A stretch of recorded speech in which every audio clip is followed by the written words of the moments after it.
ใจกับว่าสิโทรให้มันฮู้เรื่องมันเนาะพี่น้องเอ้ยแต่เราว่าบ่รับสายข่อยเราปิดเนาะระวางสายปึ๊บโทรไประวางสายปึ๊บนะประมาณนี้บัดนี้เนี่ยเจ้าเคยเจออยู่บ่แบบว่าเวลาโทรไปแล้วเราไปวางสายบ่เคยมีแต่รับสายแล้วก็เว้ากันเนาะนี่คือครั้งแรกแม่นครั้งแรกเลยอันนี้ถือว่าน่าตื่นเพราะว่าเมื่อวานนี่ข่อยก็ลืมเบิ่งเนาะสามกข่อยไปบุญนำกันเด้เนาะมันเสียงตู้เสียงหยังเฮาก็บ่ได้ยินแม่นบ่ข่อยมาข่อยบ่ได้เบิ่งเครื่องโทรศัพท์นี่มันมีเบิดเงินแน่เบิดเงินเน็ตแน่นี่ข่อยเติมเงินแล้วข่อยเห็นบาดนี่ข่อยเห็นเราโทรมานี่หนึ่งซ้ายนี่หลังจากที่ว่าข่อยบ่ได้รับแล้วเนาะแล้วก็ส่งเสียงมาหาข่อยนี่ยาวเหยียดได้ไม่น้อยๆได้นี่นะเป็น10ข้อความพี่น้องเลยเนาะอีนะมันว่าจะได้มันจับกับเสือเมื่อไหร่อีนี่เราเครียดมาหาเสือเราเอาปัญญาใช้มาหาแล้วนอกจากไปลำเฮาก็เท่าไปหามันสิได้บ่มันจะมีปัญญาในใจมันอยู่เรือนเองมันแท้ๆมันถูกออกไปหาหลอกเก็บใครจะเจ้าพ่อของกันโลดสักว่าเจ้ากับชิฮูเองเหรอ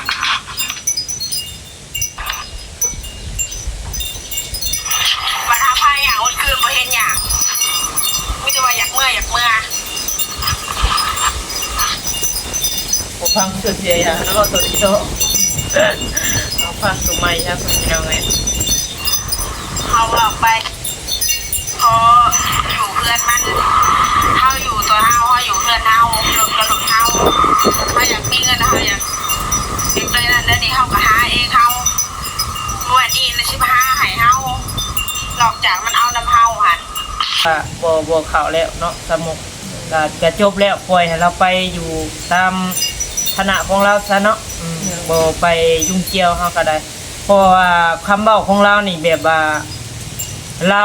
บ่หวังหยังแล้วหั่นนะเราตัดขาดแล้วแบบว่าบ่อยากให้เข้าไปยุ่งกับเราแล้วนะ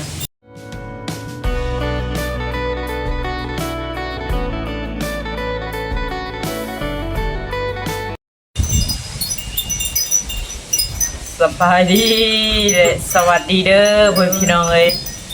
สบายดีพี่น้องเนาะสบายดีเบิด2เนี่ยพี่น้องเอ้ยเนาะพบเจอกันตอนนี้กันอยู่ที่เพื่อนยายน้องสมโอพี่น้องเนาะเปิดภาพที่มื้อสิลมๆเลยเนาะเปิดภาพขึ้นมากับหนาวเลยแห้งแล้วก็หนาวขี่รถขี่ล่างไปมาทางใดก็คอยไปคอยมาพี่น้องไม่ลำบากก็นอนมารับเลยค่ะเป็นอะไรเป็นมือมันสินบอกนะว่าแนวใดเป็นแบบนี้ถ้าว่าฮ้อนมือมันสินนะจ้ามีหยังกระทักกระเทียสอดหัวมือมาแล้วก็นอนบ่รับคิดว่าหนาวใจนะบ่แล้วหนาวใจทนได้บ่หนาวกายห้ามทนเนาะตุ้มผ้าห่มเนาะตุ้มผ้าห่มวันนี้ก็เปิดภาพมาก็อยู่เฮือนทางเนาะสมโอเนาะพี่น้องเนาะเพิ่นก็ยังบ่ได้มาแต่โรงเรียนพุ่นแหละเนาะก็นั่งรอเพิ่นแล้วก็สิมาโอมาลมมาเว้ากันเรื่องนี่แหละพี่น้องเอ้ยทางสะโมเนาะว่าทางสมุกก็ยังบ่ฮู้พี่น้องเอ้ยว่าตกใจแท้ว่าจะตกใจแท้โอ้บ่ตกก็พอตกอยู่ได้เมื่อจะได้ยินเสียงมันเราเว้ามาใส่ข่อยนี่โอ้ก็คิดบ่ถึงพุ่นแหละขนาดนั้นแล้วบ่ขนาดนั้นแหละลงพังมึงบ่ซะเราเป็นได้เรื่องกบปลายสาเหตุมาคือว่านั่นเรื่องร้ายได้เรื่องดีตอนนี้นะมันก็บ่ดีปานใดแหละสมุกเอ้ยบ่ดีปานใดแหละมันแบบว่าสงครามสงครามเนี่ยมันแบบว่าเพิ่นเข้าใจผิดกันหั่นนะแบบว่าจังได๋แหละมันบ่เข้าใจกันบ่ได้ว่าแนวใดเนาะฟังเฮาก็อธิบายอยู่ตั้งแต่มื้อเฮาถามกันพุ่นแหละเนาะตั้งแต่มื้อแม่น้องสมโอแล้วอยู่ถ้าสนองก็คิดว่าสิมันสิจบแล้วเนาะพี่น้องเนาะก็คือว่าถ้าแม่น้องสมโอแล้วก็ไปเฮ็ดเวียกเฮ็ดงานแล้วเนาะแล้ววันนี้มันจักแนวใดเนาะมันผิดกันตรงที่กระเป๋าอะไรอีกกระเป๋าพายหรือว่ากระเป๋าแซกเนาะคือว่าจังซั่นกระเป๋าแซกกระเป๋าแซกหั่นแหละถ้าสมมุติเราเข้าใจผิดว่าเราคิดว่าเฮานั้น จังไดแหละลำคำหมายว่าอันกระเป๋าลาวนะเราคิดมาเฮาน่ะเข้าใจว่ากระเป๋าลาวแต่มันบ่แม่นเนาะแต่มันบ่แม่นบ่ได้ว่ากระเป๋าของทัสโมอันนั้นน่ะเราเข้าใจผิดนะแต่ก็ฮู้อยู่ว่าอันแม่น้องชมพู่ซื้อไหมแต่คำหมายที่ว่าเฮาถามเราย้อนคืนว่ามันเป็นกระเป๋าหยังอันที่ว่าแม่น้องชมพู่เอาของเราไปหั่นนะคือตอนนี้หันเราติดใจเรื่องเมน้องชมโอเอากระเป๋าเราไปบ่ตอนนี้นะแม่นเด็กก็เราว่าเจ้าเข้าใจผิดแล้วเราว่าเฮาบ่ได้หมายถึงว่ากระเป๋าแทรกอันที่ว่าซื้อหันเราว่าจังซี่เนาะแต่ข่อยเลยถามว่าเจ้าเว้าแนวใดหั่นนะมันบ่เข้าใจก็ว่าสิโทรให้มันฮู้เรื่องมันเนาะพี่น้องเอ้ยแต่เราว่าบ่รับสายข่อยรับปิดเนาะระวางสายปึ๊บโทรไประวางสายปึ๊บนะประมาณนี้บัดนี้เนี่ยเจ้าเคยเจออยู่บ่แบบว่าเวลาโทรไปแล้วเราเคยวางสายบ่เคยมีแต่รับสายแล้วก็เว้ากันเนาะนี่คือครั้งแรกแม่นครั้งแรกเลยอันนี้คือว่าน่าตื่นเพราะว่าเมื่อวานนี่ข่อยก็ลืมเบิ่งเนาะสามกข่อยไปบุญนํกันเด้เนาะมันเสียงตู้เสียงหยังเฮาก็บ่ได้ยินแม่นบ่ข่อยมาข่อยบ่ได้เบิ่งเครื่องโทรศัพท์นี่มันมีเบิดเงินแน่เบิดเงินเน็ตแน่นี่ข่อยเติมเงินแล้วข่อยเห็นบาดนี่ข่อยเห็นเราโทรมานี่ดึงซ้ายนี่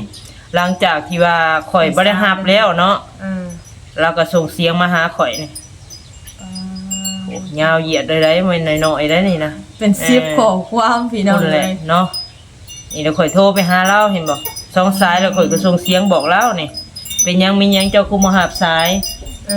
เจ้าอย่าว่าหยังนำข่อยแล้วก็รับสายข่อยแม่จังฮู้เรื่องว่ะนี่เรามารับสายข่อยเสร็จเราก็บ่อ่านได้เห็นบ่เนาะก่อนหน้านี้อันที่เราจุดประสงค์เราก็บ่ฮู้ว่าเราเครียดเราสูนอีหยังพี่น้องเอ้ยเนาะหรือว่าเราไปอันเบิ่งคลิปบ่แม่นเบิ่งคลิปอันทางอันแม่น้องชมโอหั่นแหละเพิ่นเลยว่ากระเป๋านั่นข่อยบ่ได้หมายถึงกระเป๋าแทรกเนาะแต่เฮาก็บ่ได้หมายถึงแบบเป็นกระเป๋าของซาโมหั่นนะแล้วว่ามันมีอีกหน่วยนึงแต่เฮาก็บ่ฮู้เนาะสมุกบ่ฮู้บ่จักอันนี้นะเพราะว่าเราเอาไปเมื่อนั้นก็กระเป๋ามันก็ขาดแล้วเนาะเราก็จนซื้อหน่วยใหม่พี่น้องเอ้ยแต่เห็นเราเว้าเมื่อนั้นค่ะแล้วว่ากระเป๋านั่นคือว่าแม่น้องสมโอนั่นเก็บมาให้สมโอไว้สมโอเห็นบ่แม่นบ่ฮู้นะเฮาก็บ่ฮู้ตัวนี้เพราะว่าค่อยเห็นแล้วเว้าเมื่อนั้นเห็นแล้วว่ากระเป๋าก็คือกันแล้วว่าสิเอาของเฮาไปก็บ่เคยบอกเฮาสักคำแล้วว่าสินะ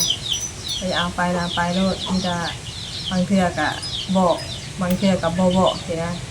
บางทีก็เรา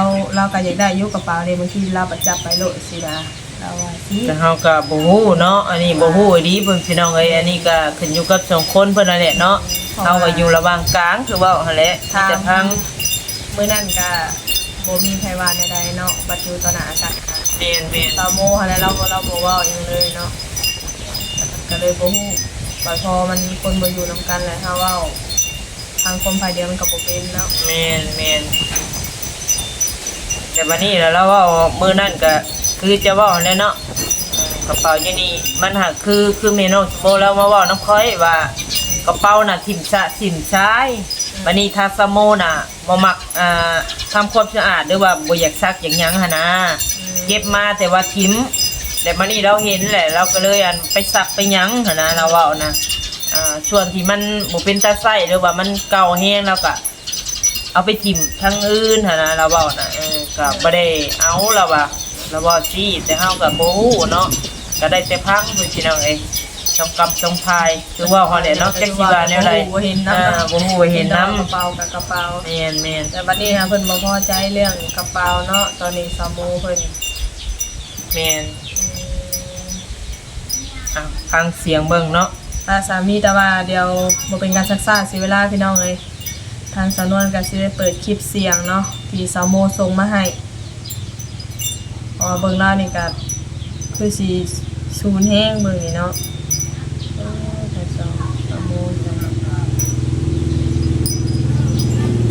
เนาะสนวนเฮาว่าบ่แม่นกระเป๋าตัวเขาซื้อให้ได้เฮาว่าตัวเฮาว่ากระเป๋าตัวเฮาเก็บเอานี่ได้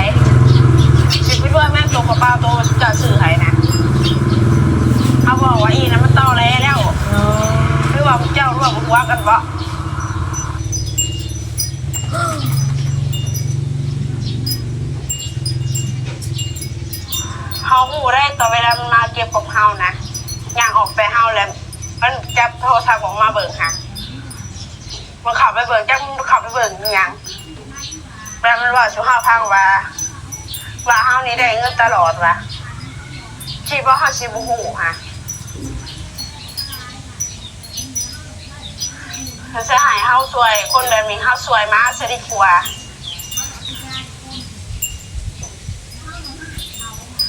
เขาจะเจ้าชิมาว่าแบบนี้แหละจุดเจ้าต้องเขามาหาเฮาปยาเฮานั้นเป็นคนบ้าเฮานะบ่ต้องเขามากระยาเขาไปหาอีนั่นโลดเฮานั้นบ่ได้มีประโยชน์กับจุดเจ้าดอกอีนะมันว่าจะได้มันจุดเจ้าก็เสือเมื่อเท่าไหร่อีนี่ เราเครียดมาหาเสือเรา เอาปัญญาใส่มาหาแล้วนอกจากไปลำเฮาก็เฮาไปหามันสิได้บ่มันจะมีปัญญาในใจมันอยู่เรือนเองมันแท้ๆมันคือออกไปหาหลอกเก็บใครจะเจ้าพ่อของกระโลดสักวันเจ้ากับชิฮูเองก็ใครจะเจ้าพ่อของ คิดเจ้า เพราะว่านี้มันกับบริสวยฮะดอกแค่เขาบอกขอเงินเขาก็ขอไปซื้อเขาก็ขอเมียนเขาหายเขาก็เอาเขาหายเขาก็เอาเขาบ่หายแล้วก็ยาคุยเขาชิดจริงใจแบบนั้นเขาบอกรถเพื่อนเขาก็บอกรวยเนี่ยว่าเรื่องข่าวเรื่องน้ำกาบัดที่เขาบ่มีพ่อแม่เขาตะบาเชนหายเขากว่าเห็นว่าสิเขาอีกซ้ำบัดที่เขามีตักไปหายเขาบัดเขาบ่มีแบบนี้ไพ่สิหายเขาโดนเขาก็เพแบบนี้ค่ะแต่พวกจะใส่เขาหับพาราผู้เดียวแล้วมาว่าอวดเก่งสิเขาบัดหาพายอย่างอดคืนบ่เห็นอย่างไม่ได้ว่าอยากเมื่อผมฟังสุดเสียอย่างแล้วก็ตัวที่โตเอาฟังสุดใหม่ครับพี่น้องเลย เขาออกไปพออยู่เพื่อนมันเขาอยู่ตัวเขาอยู่เพื่อนเขาหลุดกระหลุดเขาอยากมีเงินเขาอยากเด็กเลยนั่นแล้วนี่เขาก็หาเองเขาเมื่อดีนะชิบหาหายเขานอกจากมันเอาน้ำเขาหันแล้วเขาก็ไปเคยขอร้องว่าให้มันมาอยู่น้ำเขาซาสวย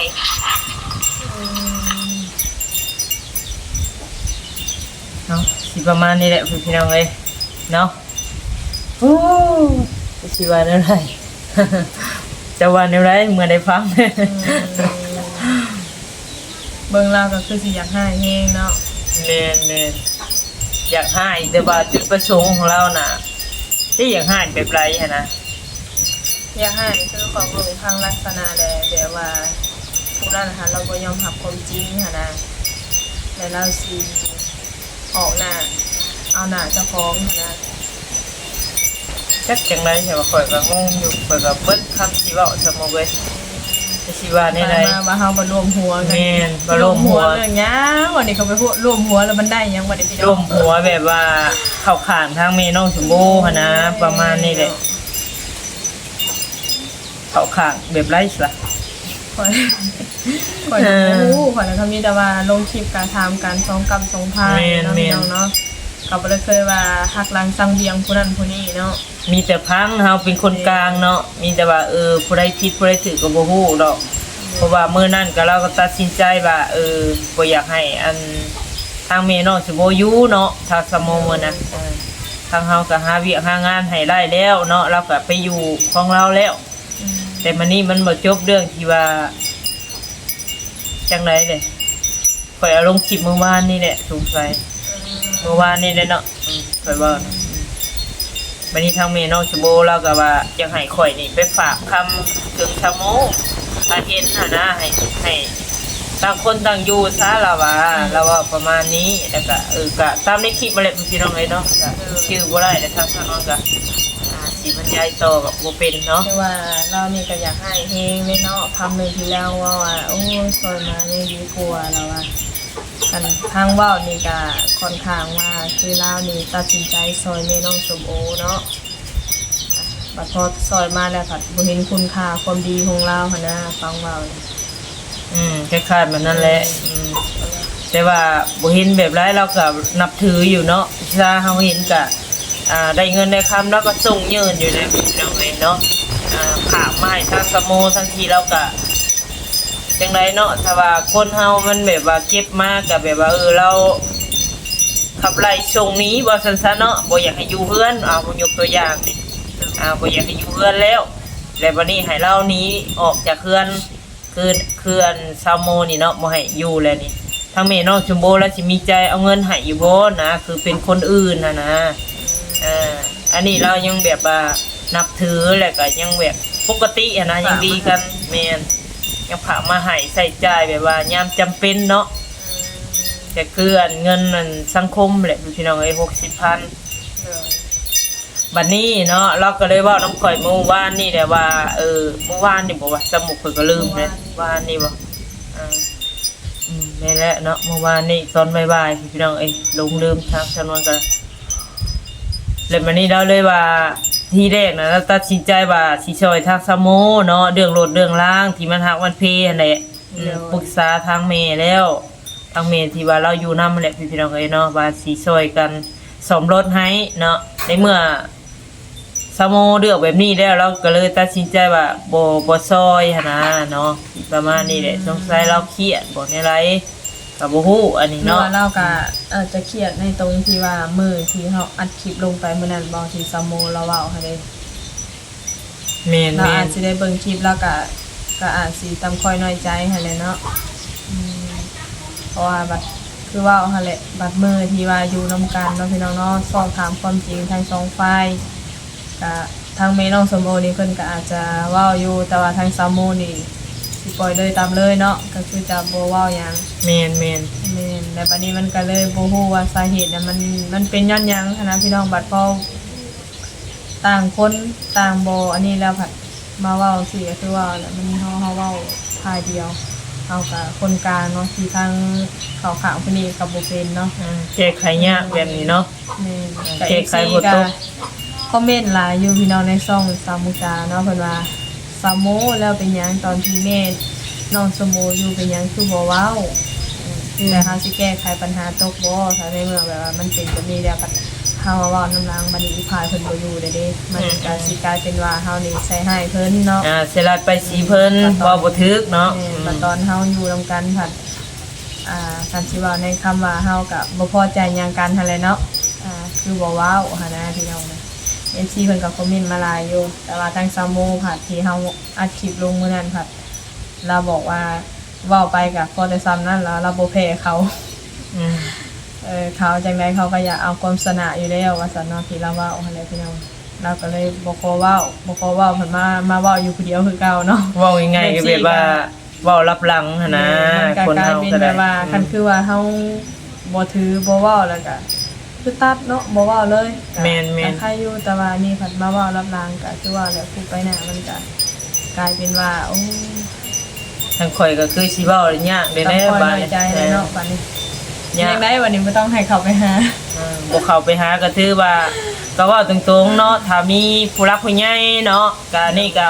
ขออนุญาตออกคลิปเลยเนาะพี่น้องเนาะถ้ามีผู้รักผู้ใหญ่เนาะเพิ่นก็ยังแบบสงสารหรือว่าอยากให้ทัศนวนเข้าไปหาเรานี่ก็ถือว่าบ่เข้าแล้วเนาะสมุกก็จบแล้วปล่อยให้เราไปอยู่ตามคณะของเราซะเนาะบ่ไปยุ่งเกี่ยวเฮาก็ได้เพราะว่าคำเว้าของเรานี่แบบว่าเราบ่หวังหยังแล้วหั่นนะเราตัดขาดแล้วแบบว่าบ่อยากให้เข้าไปยุ่งกับเราแล้วนะเราว่าคือเรานี่บ่มีประโยชน์ต่อเฮาบ่ในไรหั่นนะคำเว้าของเรานะแหละเราแหละบ่มีประโยชน์บ่สำหรับเฮาหั่นนะที่เฮาไปยืมไปส่งแบบของกินของอยู่เงินคำกำแก้วเนาะหลายคู่หลายคนก็อาจสิฮู้เพราะว่าข่อยนี่บ่ได้ป้าได้ถิ่มทางสโมนี่ตลอดเลยทางโลกทางเต้าเนาะเบิ่งมาตลอดพี่น้อยทางผู้รักผู้ใหญ่เพิ่นก็เบิ่งซอยเลี้ยงซอยเบิ่งเนาะทางน้องน้ำมนต์เพิ่นน่ะก็สุดแต่ความดีพี่น้องเนาะแม่นหลายคนเนาะพี่น้องก็คือว่าแหละหลายความคิดคือที่เข้าไปหาซาโมหลายคนเพิ่นก็จะบอกในด้านลบเนาะแต่ว่าเพิ่นก็บ่อยากให้เข้าไปแหละลักๆก็ได้พี่น้องเนาะเบิ่งก็แบบลาวก็บ่เป็นตาซอยเนาะ อย่างนู่นนี่นั่นเราก็ขี้ข้านเพิ่นสินะก็คือที่เฮาเคยคลิปลงกับเฮือนซ่านล้านแป้นก็เบิ่งก็คือเว้าหั่นแหละเนาะมันหลายผู้หลายคนเห็นกับเพิ่นก็มันบ่งามเนาะ แม่น เฮือน แม่น ซ่านกับเพิ่นเฮ็ดให้หลังบักงามค่ะเราบัดบ่รักษาอนามัยกลายเป็นแบบศูนย์รวมขยะเนาะ อืม เต็มอยู่ที่นั่น ก็ถือว่าบ่ต้องเข้าไปยุ่งไปเกี่ยวกับเราพี่น้องเอ้ยเนาะเพราะว่าเราก็บ่อยากหวังประโยชน์ต่อเฮาแล้วหั้นนะเนาะมันก็คล้ายๆ ใน แบบ เมื่อว่าเราบ่คิดเห็นคุณงามความดีเนาะที่ว่าที่ผ่านมานี่คือที่เข้าไปนี่บ่แม่นว่าหวังเอาแต่ยอดวิวอย่างเดียวเนาะก็คือจุดหนึ่งก็คือทางผู้รักผู้ใหญ่เพิ่นที่เพิ่นยังเป็นห่วงเป็นใยน้องน้ำมนต์พี่น้องเอ้ยก็ป้าถึงบ่ได้ก็เข้าไปเบิ่งไปแยงเข้าไปทำคลิปอัปเดตให้เพิ่นเบิ่งนํเนาะส่วนหนึ่งก็ซอยสำหรับซอยน้องน้ำมนต์หั่นแหละพี่น้องก็ดูตัวลูกเราหั่นแหละแต่ตอนนี้ก็คือทางน้องเพิ่นก็บ่อยู่แล้วเนาะมาอยู่นำแม่ ก็จักสิทำได้เนาะมันก็ทางไปเรื่อยๆพี่น้องเอ้ยแต่ว่าสำหรับน้องน้ำมนต์นี่ผู้ใหญ่เพิ่นอาจสิบ่ปะสมกเลย เนาะ แต่ว่าทางซามโมนี่คือสิจบซำนี้แล้วพี่น้องเอ้ยเนาะแต่คือเราก็บ่เห็นเฮาแล้วก็บ่เห็นคุณค่าของเฮาหั่นแหละคือข่อยนี่ตั้งแต่ช่วงผลเนาะยามผลก็มาตลอดบ่ชุมเจ้าบ่ได้มาข่อยก็มามาซอยเราแต่คำเว้าของเราแบบบ่ให้เกียรติแล้วก็จังไดพี่น้องเอ้ยโคตรเสียความรู้สึกเนาะแบบจังได๋แหละทางถนนก็ล่ะก็บ่คิดว่าเราสิเป็นคนแบบนี้เดี๋ยวก็เว้าแบบนี้หันนะ ก็คือว่านั้นมีแต่ว่าปล่อยตามทางนับไปตามทางของเราแบบแม่เราเรียกแบบนั้นเด้ ก็คือเราเลือกเส้นทางของเราแล้วสิห้ามสิห่วงหรือว่าแนวใดก็เราก็บ่พังดอกเนาะก็สิทธิ์ของเราตัวเราเองห่างกายเราเองก็คือว่าเนี่ยร่างกายเราเองพี่น้องเอ้ยเฮาก็สิบ่เว้าแล้วก็บ่ย้ำอีกเนาะก็คือว่าแหละเวรกรรมของไผของมันฮอดขันฮอดข้าวเว้าซั่นซะเบิดแล้วทางเฮาก็เนาะเบิดที่ว่าสิมาคอยดูแลหรือมาถามมาถ่ายเราแล้วพี่น้องเอ้ยก็คือสิประมาณนี้เนาะ แต่ว่าถ้าเบิ่งบ่ดีบ่งามเนาะตั้งแต่ก่อนจนถึงปัจจุบันก็ขอโทษทางผู้ใหญ่และก็ FC ทุกท่านเด้อเนาะทางชาวโมนี่แหละพี่น้องที่เข้ามาไทยถามเราก็คือฮู้เลยเนาะมีทางด้านบวกและลบแม่ พอมาเห็นคลิปเสียงนี่ก็โอ้ข่อยก็เบิดเลยสาวนวลเลยบ่คิดเลยว่าเราสิบ่คิดว่าเราสิกล้าเว้าปานนี้แม่นบ่กับโบเซโซโกซาแล้วพี่น้อยเนาะกะยาแล้วเนาะความคิดของเราคิดได้เท่านั้นกะสปอยเราไปพี่น้องเลยแต่ว่าเราบ่คิดเห็นในความดีเนาะความที่ว่าเฮาดูตนสงสารมาซอยทำคลิปทำอย่างเราสิคิดว่าเฮานี่หาผลประโยชน์จากเราอย่างเดียวนะเบิ่งแม่นอาชีพแบบนั้นโมเมนต์เนาะพี่น้องเลยแบบว่าเรานี่แบบว่าเฮานี่มองเรานี่แบบบ่มีคุณค่าเราเว้านะคล้ายๆแบบว่าจังได๋บ่เข้าใจเราพร้อมทั้งพูดกับโมเมนต์พร้อมมันแบบว่าเฮาบ่ได้อยู่ในเหตุการณ์เนาะเฮาก็เป็นคนกลางแบบได้แต่ฟังซื่อๆแต่นั่นแหละก็คือพยายามเนาะแบบว่าอยู่ร่วมกัน2คนก็จะถามความจริงจากปากให้พี่น้องว่ามันเป็นเรื่องราวมาจังได๋เนาะเพราะว่าเฮาสิได้แก้ไขปัญหาช่วยกันหั่นนะพี่น้องแต่ว่าเราก็บ่ยอมเว้าเนาะแม่นบ่ยอมเว้ายอมว่าแล้วก็เว้าไปเรื่องสู้เรื่องเพลนเรื่องผู้ว่าพุ่นแหละเนาะก็คือ FC หลายคนก็ว่าโอ๊ยบ่ต้องเชื่อเราเด้อว่าซั่นบ่เชื่อซะโมแล้วว่านี่เห็นบ่เรามาเว้าเรื่องสู้เรื่องเพลนพอผลสุดท้ายไปถามอีรอบ2หรือว่าเฮาไปหาอีรอบ2แล้วก็เว้าว่าเว้าหยอกซื่อๆว่าซั่นเนาะมันก็มีบ่แบบนี้ก็เนาะคนเฮาไผสิบ่เชื่อพี่น้องเพราะว่าคนใหญ่แหละเนาะเว้าหยังมันก็เป็นตาเชื่อเนาะสมกว่าสิบ่เชื่อมันก็คือแนวใดมันพังแล้วก็คิดว่าเราเว้าความจริงนั่นแหละทางเฮาก็ได้เนาะก็บ่คิดว่าเราสิเว้าหยอกเว้าหยังพี่น้องเลยบัดนี้เลยเว้าว่าเราพี่บ้าเราก็ยอมรับว่าพี่บ้าบัดชนวนเว้ากับแม่ชั่วโมงเมื่อวานนี้เราบัดหาบ่ได้เจ้าบ่ต้องมาหาคนพี่บ้าเราอ่ะข่อยเป็นคนบ่เต็มเราอ่ะข่อยบ่มีประโยชน์หยังกับเจ้าประมาณนี้เนาะเอาก็แม่นล่ะเนาะ ต่างคนต่างบ่มีประโยชน์ซะพี่น้องเอ้ยเนาะเอาเราไล่น้ำเฮาก็ถือว่าบ่มีประโยชน์หยังเฮาไล่กับเราก็บ่มีประโยชน์หยังเนาะพี่น้องเอ้ยจักไล่หยังเฮาก็ได้บ่ฮู้ ได้คลิป ไล่ทำคลิปเผยแพร่ให้พ่อแม่พี่น้อง FC เบิ่งหั่นแหละเนาะถ้าได้ก็ได้บัดนี้แหละพี่น้องเอ้ยเนาะเอาจบแล้วทางสามโมพี่น้องเอ้ย ขอตัดเลยบัดนี้เนาะ แม่น ก็มีแต่ว่าทางน้องน้ำมนต์นี่ก็ยังเบิ่งคือเก่าเนาะถ้าว่ามีผู้หลักผู้ใหญ่เพิ่น